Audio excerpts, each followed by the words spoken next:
The dust swirled around Elena Martinez's worn boots as she stood defiantly in the center of the courtyard, her dark eyes blazing with a fire that had burned since childhood. At 19, she possessed the kind of beauty that turned heads in the small border town of San Miguel. Olive skin kissed by the desert sun, raven black hair that cascaded down her back like a waterfall, and a spirit that refused to be broken despite years of hardship.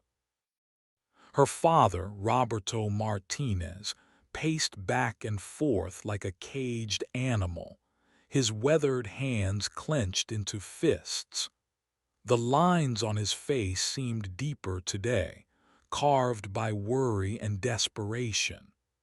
Behind him stood her mother, Isabella, wringing her hands and casting nervous glances between her husband and daughter. The family's adobe home, once filled with laughter and the scent of fresh tortillas, now felt like a prison. "You will marry Diego Morales," Roberto declared, his voice carrying the weight of finality.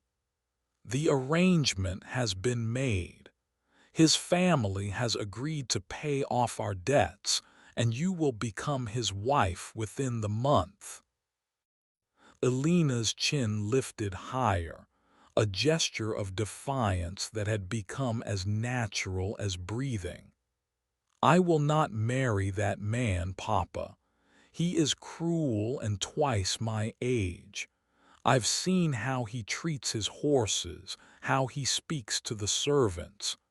I would rather die than become his property." The words hung in the air like smoke from a campfire, acrid and suffocating. Roberto's face flushed red with anger and embarrassment. In their community, a daughter's disobedience was not just a family matter. It was a public shame that could destroy a man's reputation. "You speak of dying." Roberto's voice dropped to a dangerous whisper. "Perhaps you need to understand what real suffering means. Perhaps you need to learn what happens to ungrateful daughters who forget their place." Isabella stepped forward, her voice trembling.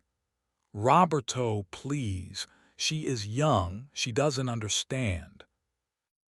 "Silence!" Roberto's roar echoed off the adobe walls.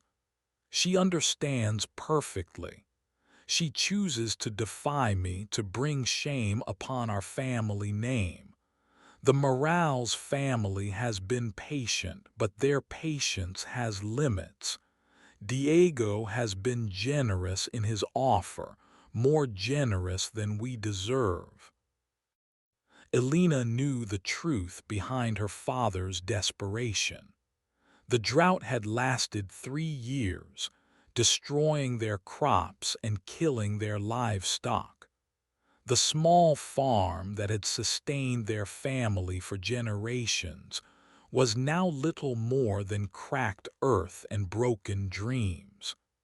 The debt to the bank grew larger each month, and the threat of foreclosure loomed like a storm cloud on the horizon.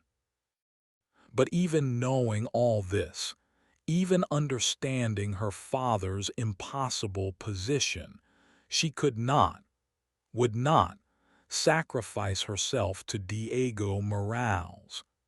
She had seen the bruises on his first wife before she died under mysterious circumstances.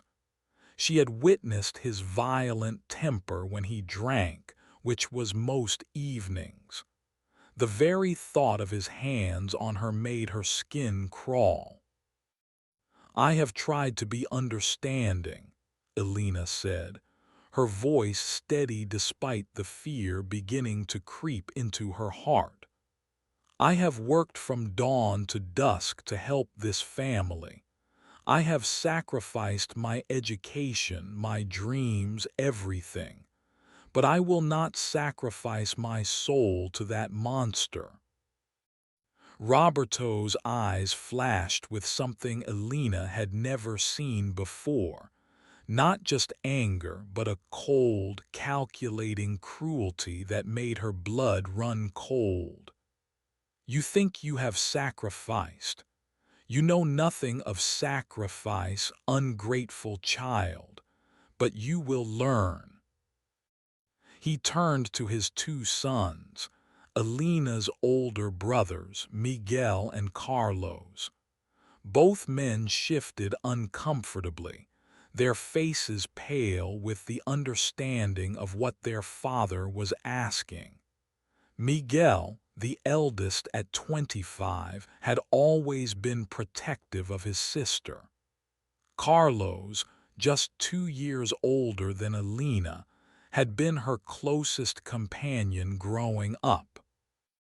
"Bring me the leather strap from the barn," Roberto commanded.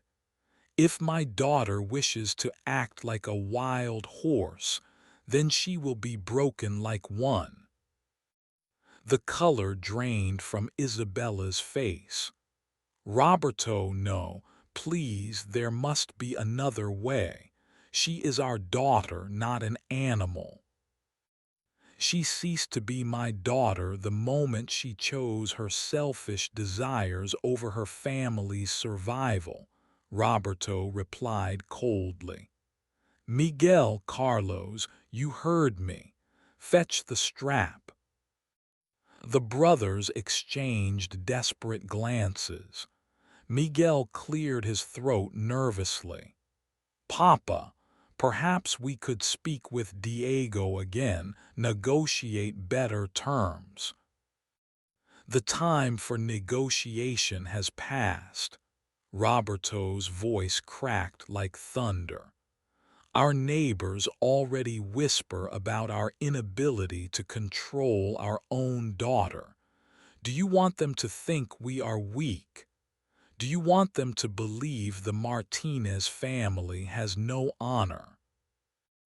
Elena felt her knees begin to shake, but she forced herself to remain standing. She had heard stories of other families where daughters had been beaten into submission, forced into marriages that destroyed their spirits and sometimes their lives. She had always believed her father, despite his flaws, loved her too much to resort to such brutality. Now, staring into his cold eyes, she realized how wrong she had been. "I will not change my mind," she whispered, but her voice carried clearly in the tense silence. "Even if you beat me to death, I will not marry Diego Morales." From across the courtyard, unbeknownst to the Martinez family, another drama was unfolding. James McKenna, the American rancher who had recently purchased the adjacent property, sat on his horse at the ridge overlooking their land. At 32, James was a man shaped by the harsh realities of frontier life. His hands were calloused from years of ranch work, his face weathered by sun and wind, but his blue eyes held a gentleness that contrasted sharply with his rugged exterior. James had come to check on his cattle that grazed near the property line, but the raised voices from the Martinez courtyard had caught his attention. His Spanish was decent, good enough to understand the heated argument taking place below. What he witnessed made his jaw clench with anger and his hands tighten on the reins. He had noticed Elena Martinez before, though they had never spoken. She often walked along the creek that bordered both their properties, and he had been struck by her grace and dignity. There was something about her that reminded him of his younger sister back in Texas. The same fierce independence, the same refusal to accept injustice. As James watched Roberto Martinez send his sons to fetch a leather strap, his mind raced.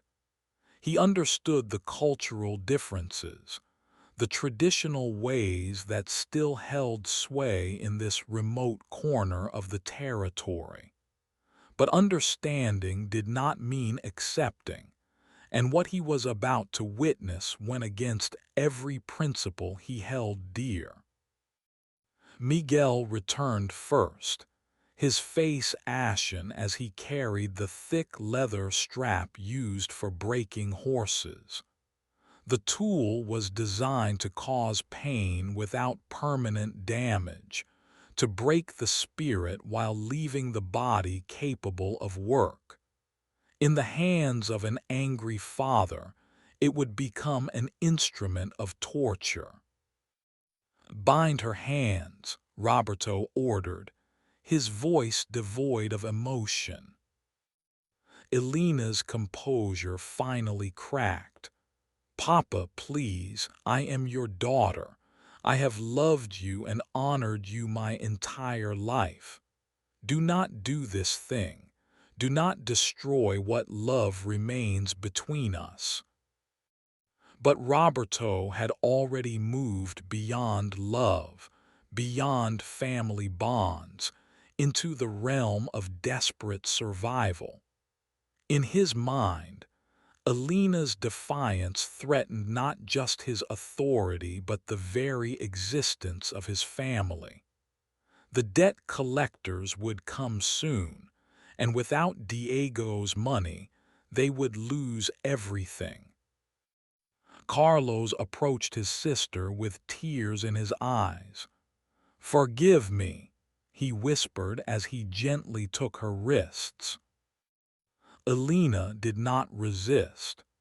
She had made her choice, and she would face the consequences with whatever dignity she could maintain.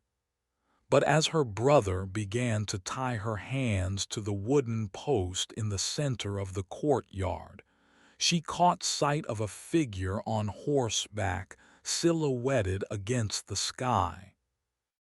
The American rancher sat perfectly still, watching everything unfold. Even from a distance, Elena could see the tension in his posture, the way his horse sensed his rider's agitation and danced nervously beneath him. For a moment, their eyes met across the expanse of desert scrubland, and Elena saw something that gave her a flicker of hope, not rescue, for she knew no one would dare interfere in a family matter, but recognition. Someone witnessed her courage. Someone understood that what was about to happen was wrong. Roberto tested the weight of the leather strap in his hands, his face a mask of grim determination. 20 lashes, he announced. "If you agree to marry Diego after 10, I will stop. If you maintain your stubbornness, you will receive them all, and we will repeat this lesson daily until you learn obedience." Isabella fell to her knees, clutching at her husband's leg. "Please, Roberto, she is just a child. She is frightened. Give her time to think, to understand." Roberto shook her off with surprising violence. "Get up, woman. Your weakness has contributed to this problem. You have filled her head with romantic nonsense, made her believe she has choices that women do not possess." Elena closed her eyes and began to pray, not for rescue, but for strength. She prayed to the Virgin of Guadalupe, to her grandmother's spirit, to anyone who might hear the silent cry of a young woman refusing to surrender her soul. The first lash came without warning, the leather cutting through the thin fabric of her dress and raising a line of fire across her back. Elena bit down on her lip to keep from crying out, tasting blood as she fought to maintain her dignity. "Will you marry Diego Morales?" Roberto asked. "No," Elena whispered. The second lash fell harder than the first, and this time Elena could not suppress a soft gasp of pain.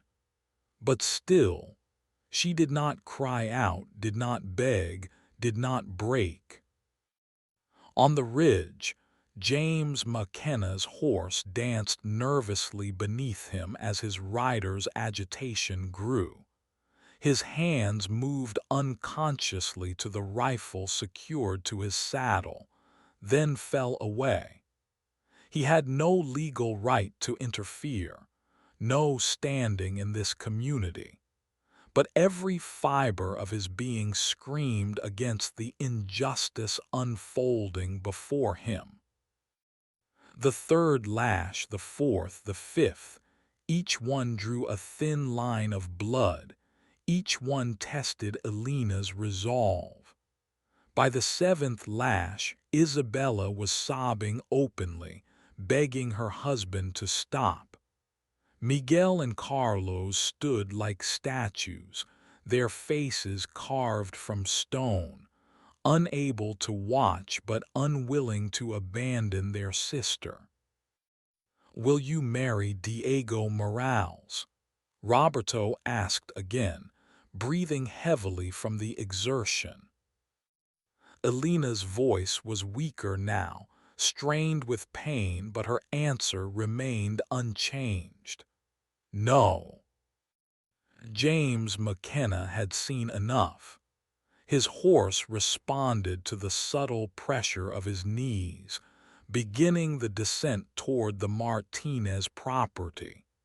He told himself he was simply checking on a neighbor, ensuring that everything was acceptable. But deep in his heart, he knew he was preparing to cross a line that could not be uncrossed. As the eighth lash fell and Elena finally cried out, a sound that cut through James like a knife, he spurred his horse into a gallop. The thunder of hooves on hard-packed earth announced his approach, causing every member of the Martinez family to look up in surprise and alarm. Roberto paused, the leather strap raised for the ninth blow, his face flushed with exertion and anger. The appearance of the American rancher at this moment could not be coincidental. Someone had been watching, witnessing this private family matter, and the implications made Roberto's stomach churn with shame and rage. Elena, barely conscious from pain and exhaustion, heard the approaching hoofbeats and felt something she had not dared to hope for, the possibility that her ordeal might end before it broke her completely. She did not know what the American rancher could or would do, but his presence changed the dynamic of the courtyard in ways that no one could predict. As James McKenna rode into the courtyard, his blue eyes blazing with controlled fury, the stage was set for a confrontation that would change all their lives forever. The leather strap still hung in Roberto's hand.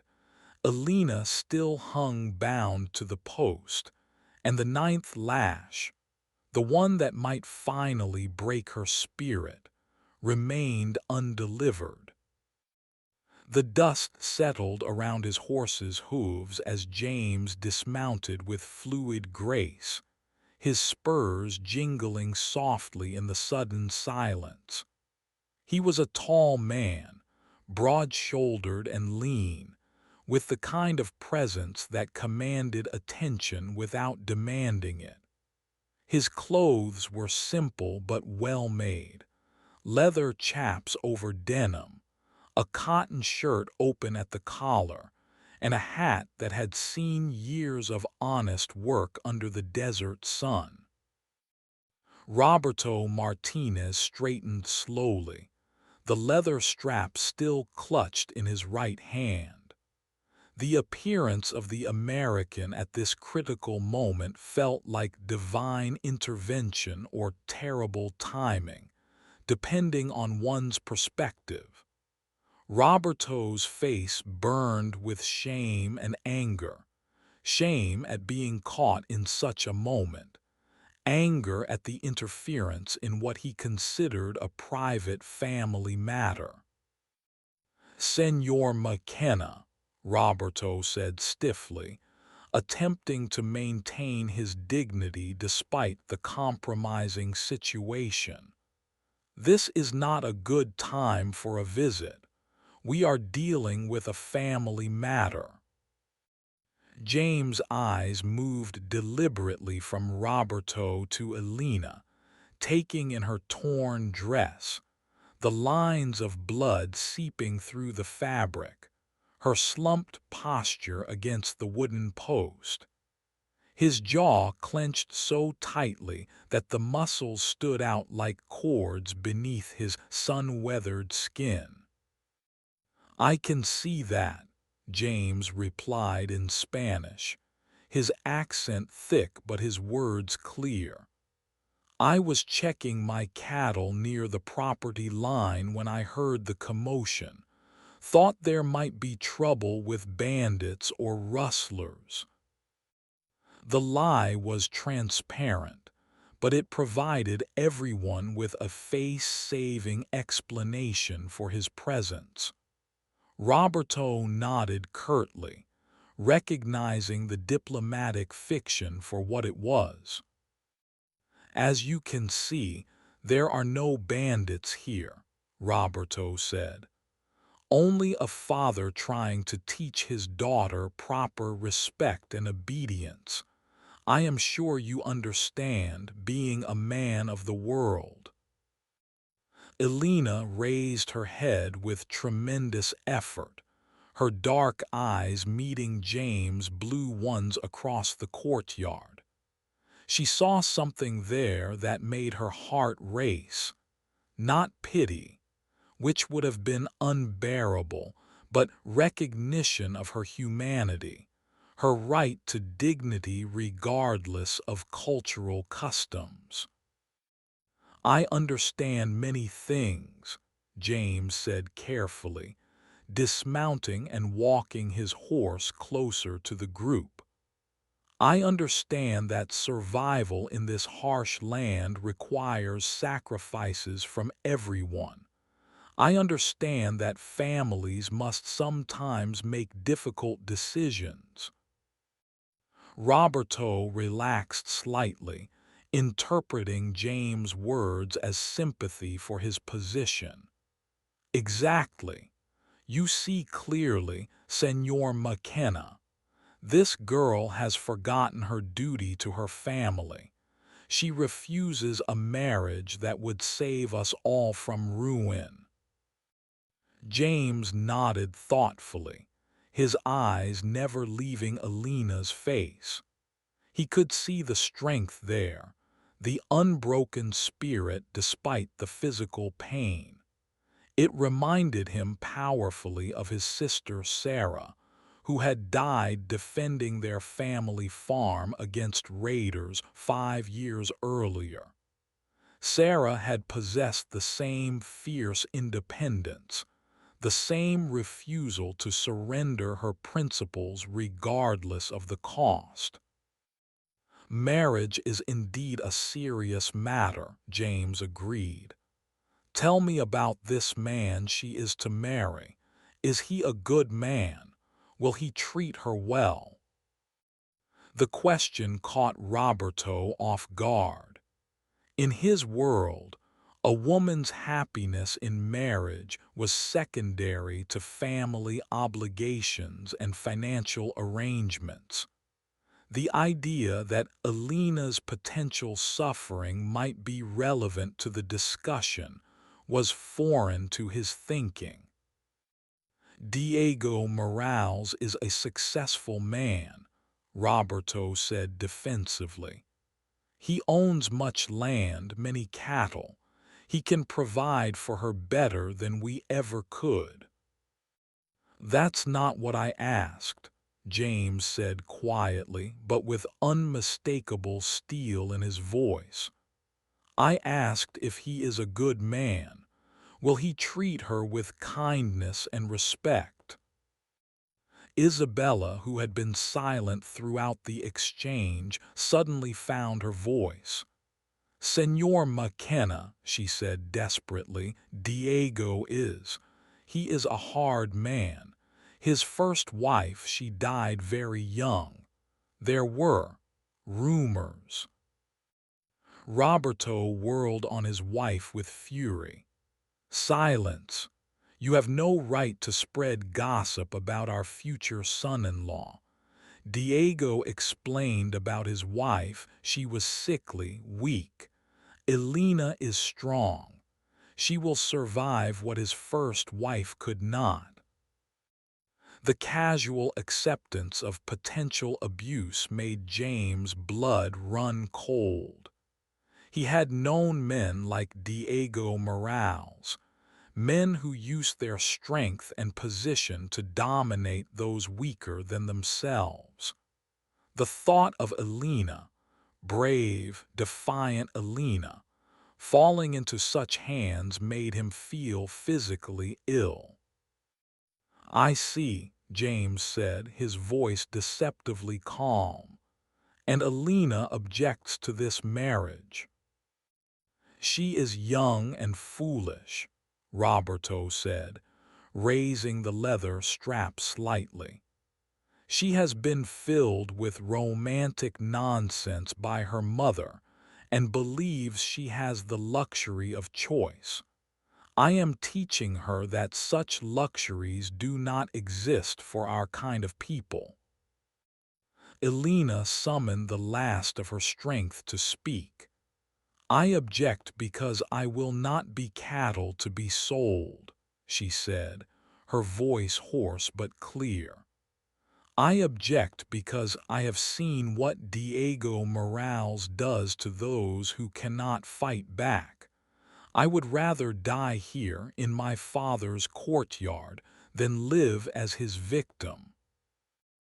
Her words hung in the air like a challenge. Roberto's face darkened with rage at her continued defiance, especially in front of the American. The loss of face was unbearable, the damage to his reputation potentially catastrophic. James found himself at a crossroads. Every instinct screamed at him to intervene directly, to physically prevent what was about to happen. But he was a stranger in this land, a foreigner with no legal standing. Direct interference could result in his arrest or worse, and would certainly make him an enemy of the local community. But as he looked at Alina, bloodied, bound, but still unbroken, he realized that some things transcended legal niceties and cultural differences. Some things were simply right or wrong, regardless of customs or consequences. Roberto, James said, using the man's first name for the first time, may I make a suggestion? Roberto hesitated, caught between his desire to finish the beating and his reluctance to openly offend a wealthy neighbor. What kind of suggestion? A business proposition, James said, reaching slowly into his shirt pocket and withdrawing a small leather pouch. You say your family needs money, that this marriage would solve your financial problems. What if there were another solution? Roberto's eyes fixed on the pouch with desperate hope and suspicion.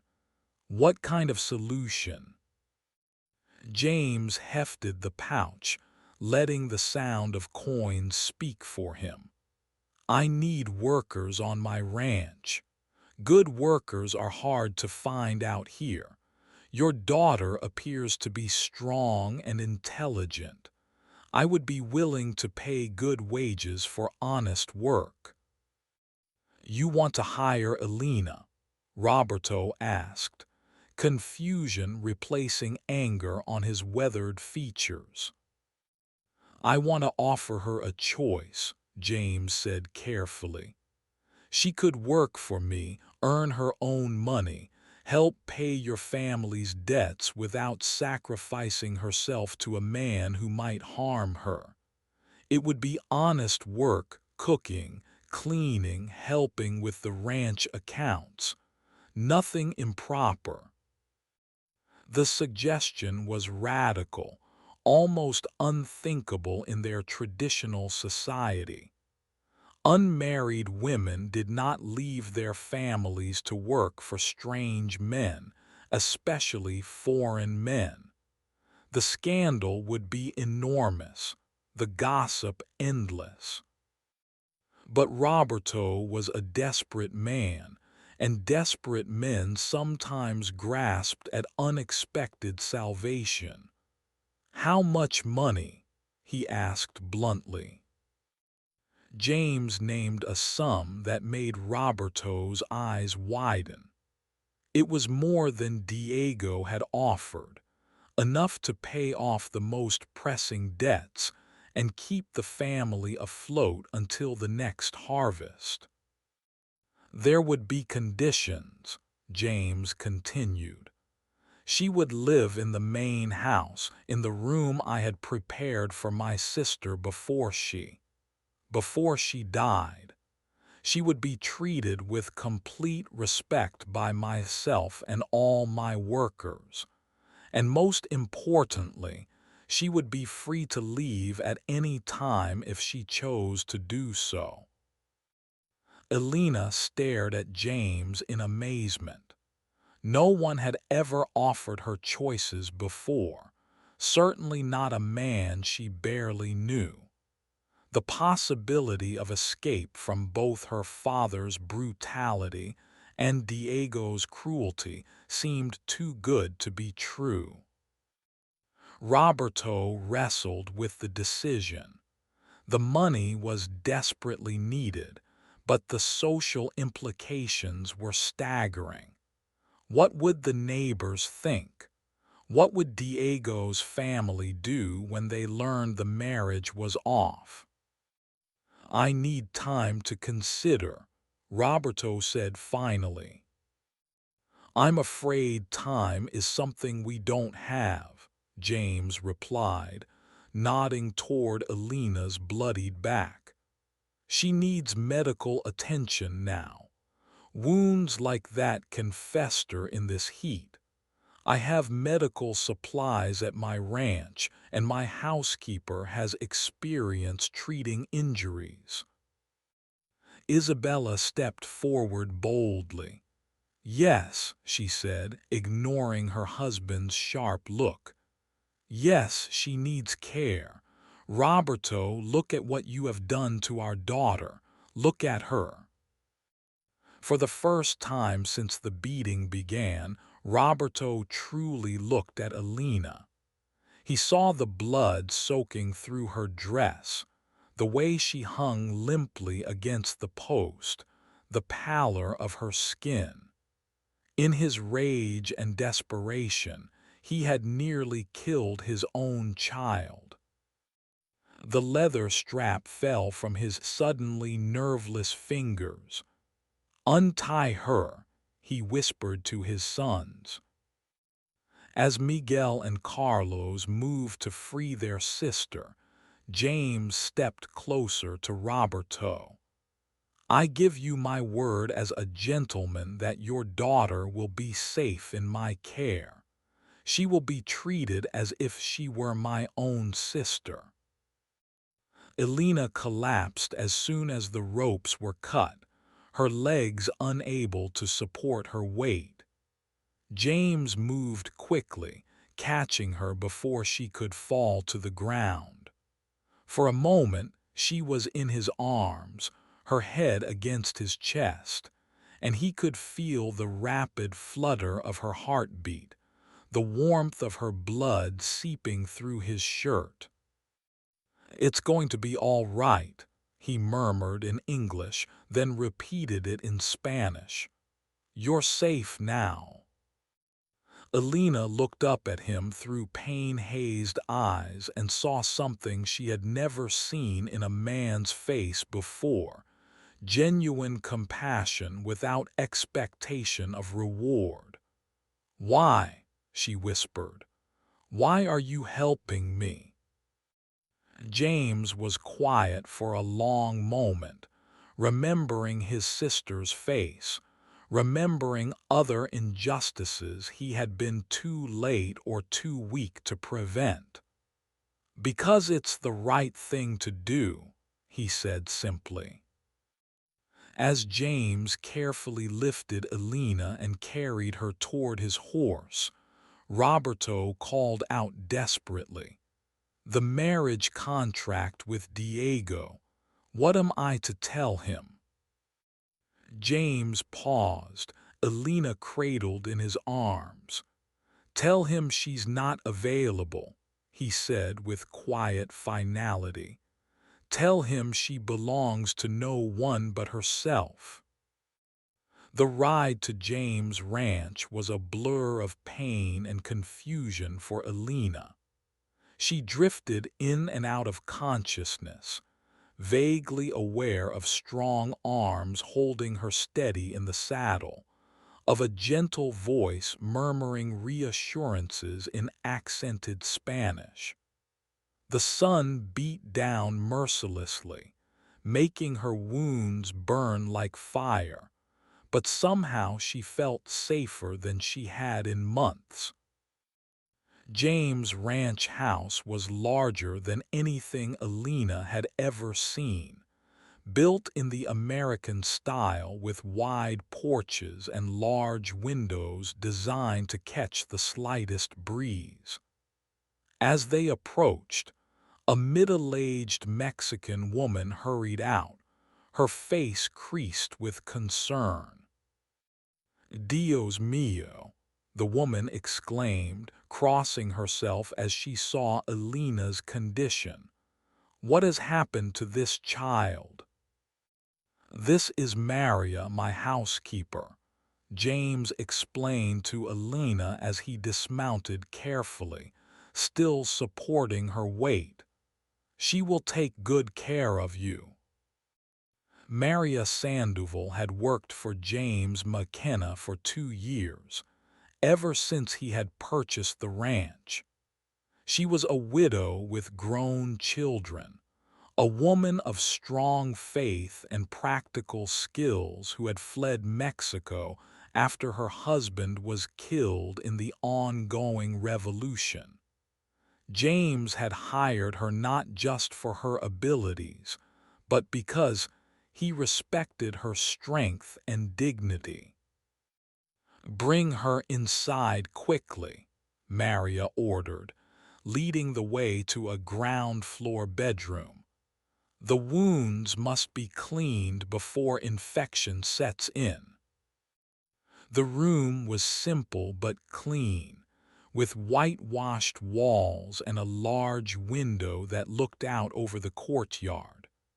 A crucifix hung above the bed, and fresh flowers sat in a clay vase on the dresser. It was more comfortable than anywhere Elena had ever slept. As Maria began the delicate process of cleaning Elena's wounds, James stood in the doorway, his face grim. The extent of the damage was worse than he had initially realized. Some of the lashes had cut deep enough to require stitches, and Alina's back was a map of pain painted in blood and bruises. "This will hurt, Mija," Maria warned gently as she prepared to clean the deepest cuts. "But it must be done." Alina gritted her teeth and endured the treatment in silence, though tears streamed down her face. The physical pain was terrible, but the emotional trauma was worse. Her own father had done this to her, had been prepared to continue until her spirit broke completely. "Why did he do this?" she whispered to Maria as the older woman worked. "How could he do this to his own daughter?" Maria's hands paused in their work. She had seen much cruelty in her life, had experienced the desperation that drove good people to terrible acts. "Men sometimes lose their way when they are afraid," she said quietly. "Your father is drowning, and drowning men often pull down those they love most." "But I'm his daughter," Alina protested. "Doesn't that mean anything?" "It means everything," Maria replied, continuing her careful ministrations. "That is why it hurts so much.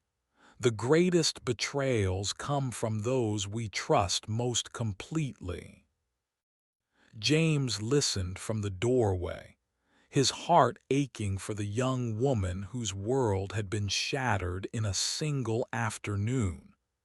He thought of his own father, a hard but fair man who had never raised a hand against his children, who had taught them that strength meant protecting those weaker than yourself, not exploiting them. "Will she recover?" he asked Maria quietly. "The body will heal," Maria replied. "The soul, that will take longer."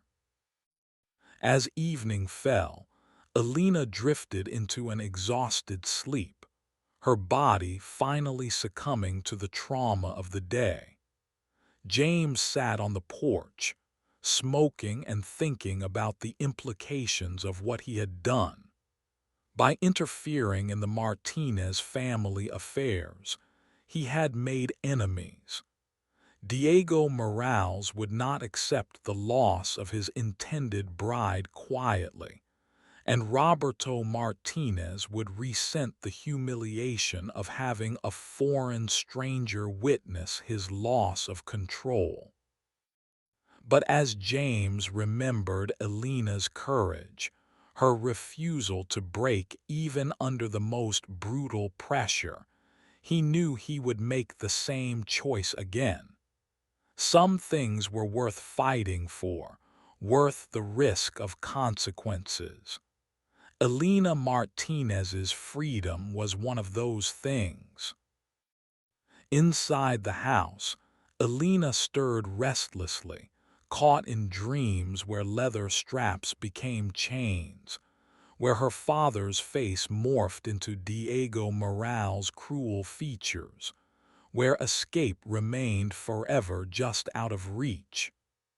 But even in her nightmares, she could hear a gentle voice speaking words of comfort, promising safety, offering something she had never dared to hope for, a choice in determining her own fate.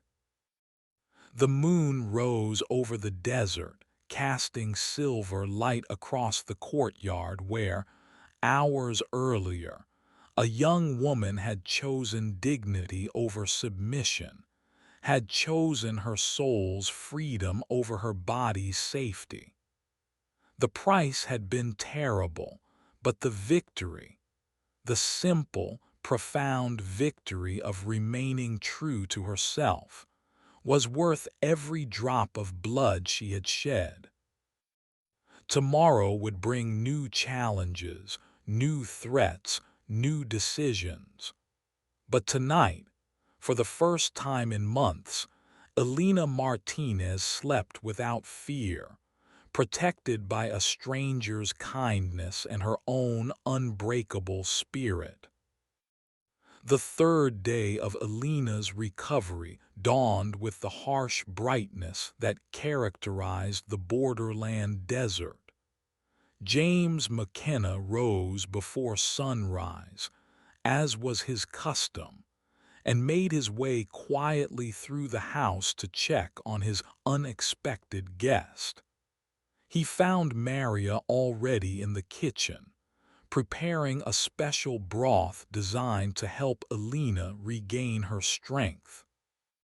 "How is she this morning?" James asked, accepting the cup of coffee Maria offered him. "Better," Maria replied, but her expression remained concerned.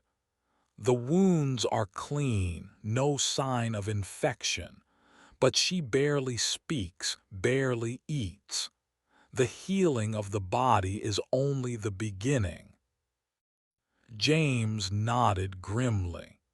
He had seen men broken by violence before, had witnessed the way trauma could steal a person's voice even after their physical injuries healed.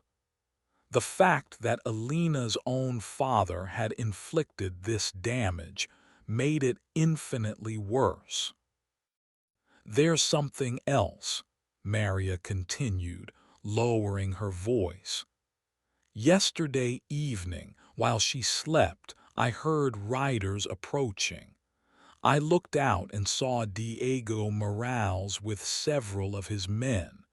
They didn't come to the house, but they rode the perimeter of your property for nearly an hour." James' jaw tightened. He had expected this, but hoped for more time before the confrontation came. Diego Morales was not a man who accepted defeat gracefully, and the loss of his intended bride would be seen as a personal insult requiring response. "Did they attempt to enter the property?" "No, but the message was clear. They were letting us know they are watching, waiting for an opportunity." James considered this information as he prepared for the day's work. His ranch employed 12 men, all experienced fighters as well as capable cowboys. The borderlands required such men, those who could handle cattle and bandits with equal skill. But Diego Morales commanded many more men and had the advantage of local connections and family alliances. "Double the watch," James decided, "and make sure everyone understands that Elena is under our protection. Anyone who threatens her threatens all of us." Maria nodded approvingly. She had come to respect James McKenna's sense of honor, his willingness to stand behind his principles regardless of cost. It was a rare quality in any man, but especially valuable in this harsh land where might often made right. As the morning progressed, Elena slowly emerged from the protective cocoon of sleep and pain medication. The physical agony had diminished to a manageable level, but the emotional wounds remained raw and bleeding. She lay in the comfortable bed, staring at the ceiling, trying to process the complete upheaval of her life. 3 days ago she had been Roberto Martinez's daughter, bound by tradition and family obligation. Now she was, what?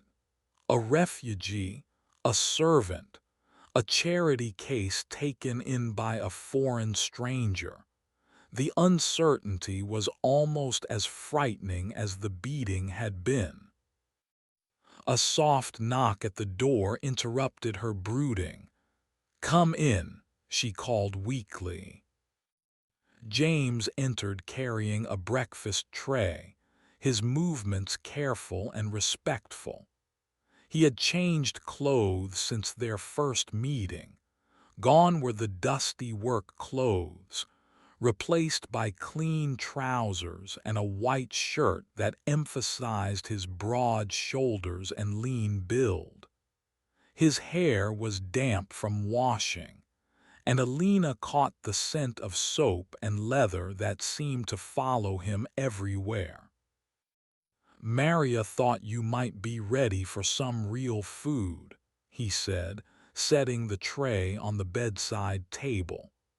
"Nothing too heavy, scrambled eggs, toast, some of her excellent coffee."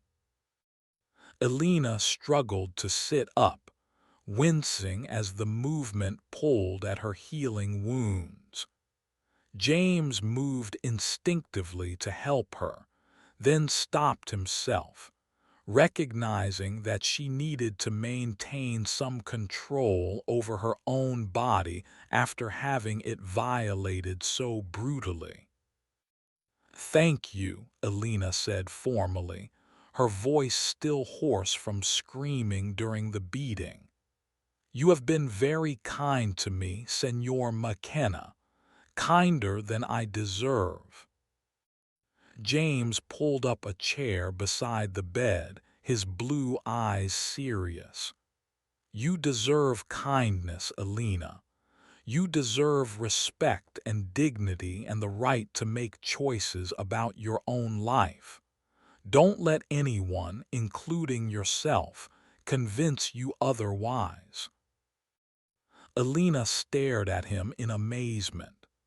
In her world, women's rights were rarely discussed, and when they were, it was usually to explain why such rights were dangerous to family and social stability. To hear a man speak so casually about her deserving choice and dignity was revolutionary. "You don't know me," she said quietly. "You don't know what kind of person I am. Perhaps my father was right. Perhaps I am selfish and ungrateful." "I know what I saw in that courtyard," James replied firmly. "I saw a young woman with the courage to choose suffering over surrender. I saw someone willing to endure terrible pain rather than compromise her principles.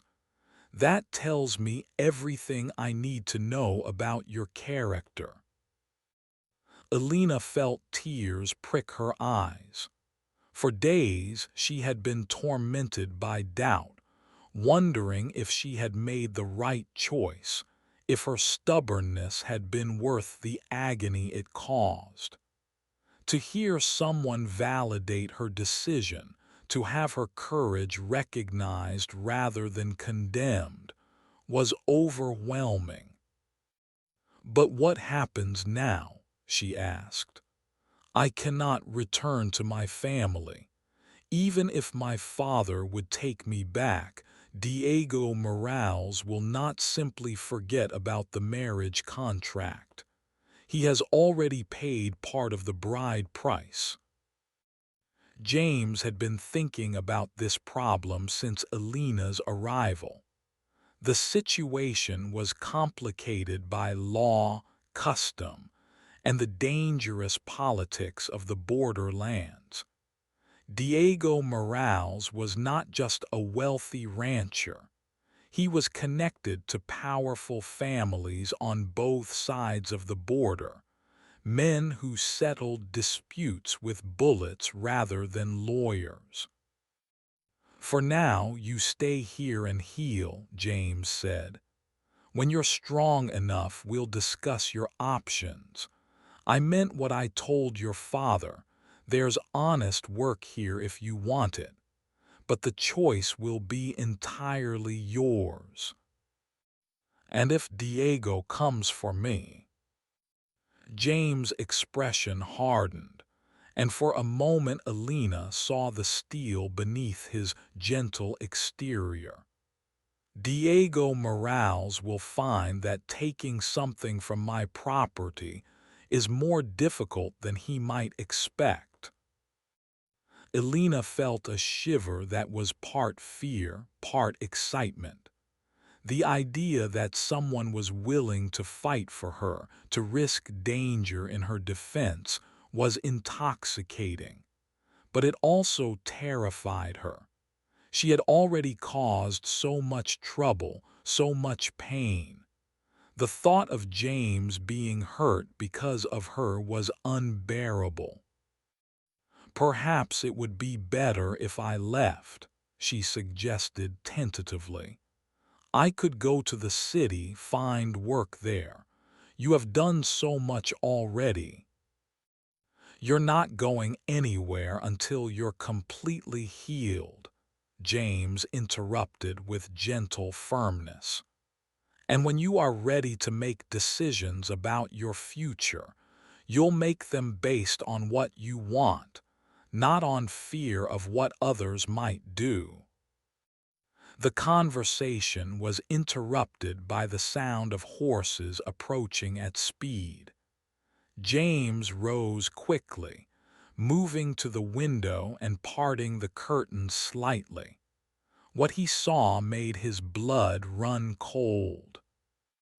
Roberto Martinez rode at the head of a group of 8 men, all armed and grim-faced. Behind them, maintaining a careful distance but clearly part of the same group, rode Diego Morales and 6 of his vaqueros. The combined force represented significant firepower and serious intent. "Stay here," James told Elena, his voice calm despite the tension she could see in his shoulders. "Lock the door behind me and don't open it for anyone but Maria or myself." Elena struggled to get out of bed, ignoring the pain in her back. "It's my father. Maybe I should speak with him." "No." James' voice carried absolute authority. "This is no longer about family relationships. This is about power and face-saving and dangerous men who won't accept being told no. You stay hidden until this is resolved." As James strapped on his gun belt and checked his rifle, Elena realized that her rescue had consequences far beyond what she had initially understood. By accepting James' protection, she had drawn him into a conflict that could easily turn deadly. The weight of that responsibility was crushing.